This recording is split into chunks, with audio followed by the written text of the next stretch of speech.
Commander Sarah Blackwood moved with practiced silence through the training facility's empty corridors, her footsteps barely audible against the polished concrete floor.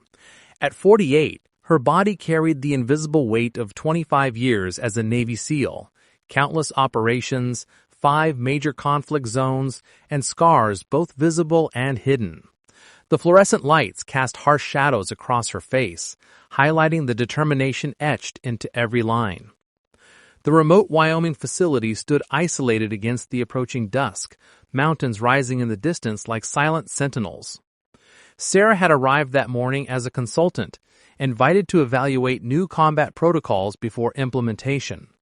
Her reputation preceded her, the protege of Colonel Eileen Collins, one of the few women who had broken through the military's toughest barriers decades before.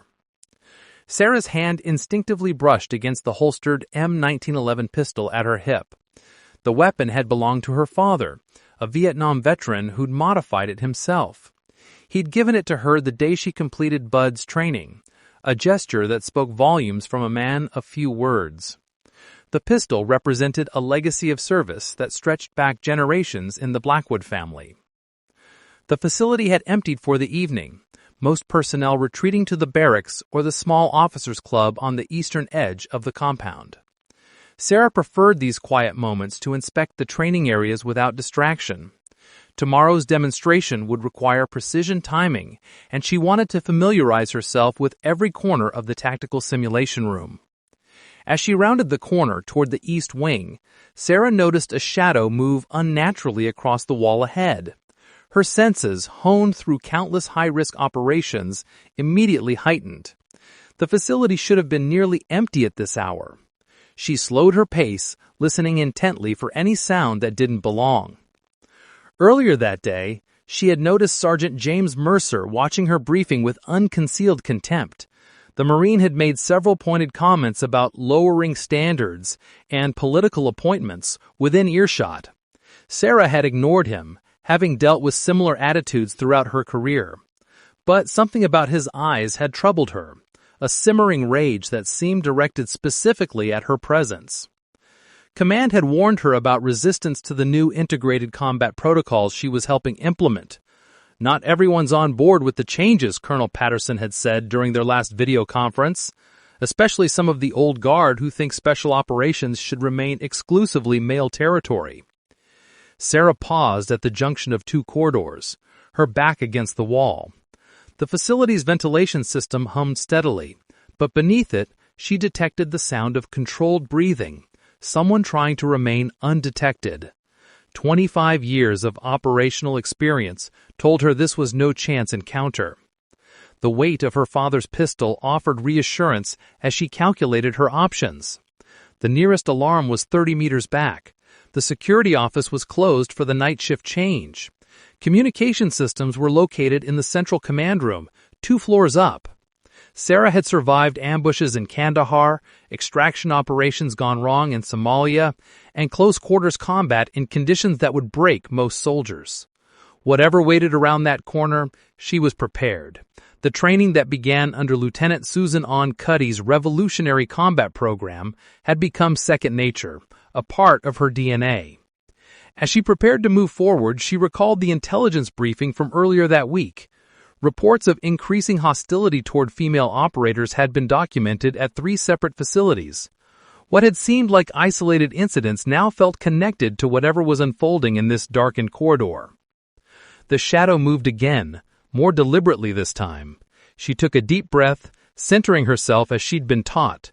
Whatever confrontation awaited, she would face it with the same courage that had carried her through 25 years of serving her country in the shadows. The attack came with startling speed. Sarah had just entered the tactical simulation room when the lights cut out, plunging the space into darkness.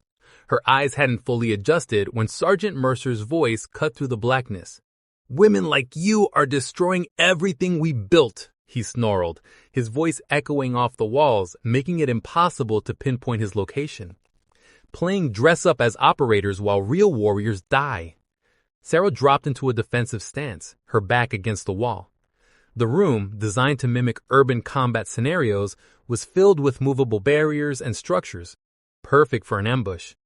She controlled her breathing, listening for movement as her hand moved to her sidearm. "Mercer, this isn't the way to handle whatever grievance you have," she said evenly, eyes scanning the darkness. "Let's talk this through." A harsh laugh answered her. "Talk? That's all your kind wants to do. Talk and change and ruin." Something metallic clicked in the darkness, the unmistakable sound of a weapon being readied. Sarah's mind raced through her options. The emergency exit was 15 meters to her right, but reaching it would expose her. The main door had likely been barricaded. Mercer wouldn't have left an easy escape route. Her hand tightened around her father's pistol, but she hesitated to draw it.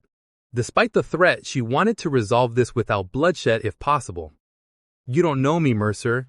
You don't know what I've done or what I'm capable of." "I know enough. 25 years riding a wave of political correctness, taking spots from qualified men, playing at being a warrior." A sudden movement to her left. Sarah ducked as something heavy swung through the space where her head had been. The impact against the wall sent vibrations through the floor. Training kicked in instantly. She dropped and rolled, coming up in a crouch as Mercer's silhouette lunged toward her. "Die now," he shouted, swinging what appeared to be a metal pipe. Sarah sidestepped, using his momentum against him. Her elbow connected with his solar plexus, driving the air from his lungs. But Mercer was a trained Marine. He recovered quickly, spinning to face her with surprising agility. "You have no idea who you're dealing with," she said, her voice deadly calm now. Mercer charged again, this time feinting left before striking right. The blow caught Sarah's shoulder, sending a jolt of pain down her arm.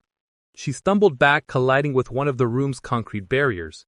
For a moment, vulnerability flashed across her face, exactly what Mercer had been waiting for. "See? Not so tough when it's real, are you?" he taunted, advancing slowly now, confident in his advantage. The pain in Sarah's shoulder flared, but something else rose within her, the same steel resolve that had carried her through the grueling SEAL training, through firefights in unnamed valleys, through extraction missions where everything had gone wrong. The techniques Lieutenant Audie Murphy himself had once demonstrated during a Special Forces exchange program flowed through her muscle memory. As Mercer closed in, Sarah's apparent weakness vanished. She moved with practiced precision, deflecting his next strike and countering with a series of movements that left the larger man off balance. Her years of combat experience, real combat, not training scenarios, gave her an edge Mercer hadn't anticipated. "I face worse than you in sandstorms with nothing but a knife," she said, her voice steady despite the exertion. "Men who actually knew how to fight." Fury contorted Mercer's features. He abandoned all pretense of tactical thinking, charging forward with the pipe raised high. "You don't belong here," he roared. The moment stretched into clarity for Sarah. She could see the hatred in his eyes, the absolute conviction that she was an intruder in his world. Behind that hatred lay something else. Fear. Fear of change. Fear of inadequacy. Fear that perhaps the world he understood was evolving beyond his grasp. As the pipe descended toward her, Sarah made her decision. This confrontation had become about far more than just her survival. It represented every barrier she had faced, every doubt she had overcome, every mission where she had proven herself not as a female SEAL, but simply as a SEAL. Sarah moved with a fluid precision that had kept her alive through 2 decades of covert operations. As Mercer's pipe whistled through the air, she pivoted inside his guard, redirecting his momentum while simultaneously sweeping his legs. The Marine crashed to the floor with bone-jarring force, the metal pipe clattering away into the darkness. Before he could recover, Sarah had him pinned, her knee pressing firmly between his shoulder blades, one arm twisted behind him at a painful but non-damaging angle. The techniques she'd learned from Lieutenant Audie Murphy's Special Forces program weren't designed to kill. They were designed to control. "I could have ended this differently," Sarah said, her voice calm despite her racing pulse. "I've had the training and opportunity to kill you 3 times in the last 30 seconds. Mercer struggled beneath her, his face contorted with rage and disbelief. "You got lucky," he spat. Sarah increased pressure on his arm just enough to make him wince. Luck had nothing to do with it. 25 years as a SEAL isn't luck. 4 Distinguished Service Crosses isn't luck. Leading extraction teams in territories you've never even heard of isn't luck. The fight gradually drained from Mercer's body as the reality of his situation sank in. The woman he'd dismissed, the operator he'd underestimated, had neutralized him with a skill that spoke of countless real-world applications. "You don't know what we've sacrificed," he muttered, a last vestige of defiance. "Don't I?" Sarah's voice carried the weight of memories few could comprehend. "I've carried brothers and sisters off battlefields. I've made calls to families. I've missed my daughter's birthdays while bleeding in countries not found on civilian maps." The emergency lights finally flickered on, bathing the room in a dim red glow. Sarah maintained her hold as she reached for her communication device. "This ends now, but not with more violence," she said, contacting security. "We're better than that. The service is better than that." Within minutes, security personnel flooded the room. As they took Mercer into custody, Colonel Patterson arrived, his face grave as he surveyed the scene. "Colonel Blackwood, are you injured?" he asked, noting her favoring her shoulder. "Nothing serious, sir," she replied, straightening her uniform. "But we need to talk about the broader issues this represents." 3 days later, Sarah stood before a panel of senior officers, including General Janet Wolfenbarger. The incident had catalyzed a reckoning within the military establishment about integration and respect among the forces. Commander Blackwood's response demonstrates exactly why diversity in our Special Operations Forces strengthens rather than weakens us, General Wolfenbarger stated. Her restraint and professionalism under attack exemplify the highest standards of our service. The panel unanimously approved Sarah's proposed reforms: mandatory integration training, mentorship programs pairing experienced female operators with units resistant to change, and a zero-tolerance policy for discrimination. As Sarah left the hearing room, a young female lieutenant approached her, standing at attention. "Commander Blackwood, I just wanted to say, your actions are why I believe I can make it through BUDS next year." Sarah studied the younger woman, seeing in her the same determination she'd carried through her own trials. "The standards won't change for you, Lieutenant. They never should. But the culture can change while maintaining those standards. That's all we're asking for, ma'am. A fair chance to meet the same bar." Sarah nodded, feeling the weight of responsibility that came with being a pioneer. "Then I'll see you on the other side of Hell Week." 1 month later, Sarah watched as Sergeant Mercer, now reduced in rank, addressed a room of mixed-gender special operations candidates.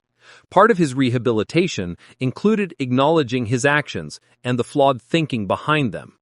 "I thought I was protecting something. Instead, I was undermining the very values I claimed to defend. Commander Blackwood could have taken my life that night. Instead, she gave me something more valuable, a chance to become a better Marine, a better man." As the session ended, Sarah stepped outside into the bright Wyoming sunshine. Her phone buzzed with a message from her daughter. "Mom, saw the news about your new integration program. Proud doesn't begin to cover it." Sarah smiled, tucking the phone away as she gazed toward the mountains. The path forward wouldn't be easy, change never was. But standing in the light, she knew that each barrier broken made the next one easier to face, not just for her, but for every warrior who would follow, judged not by their gender, but by their courage, skill, and unwavering commitment to something greater than themselves.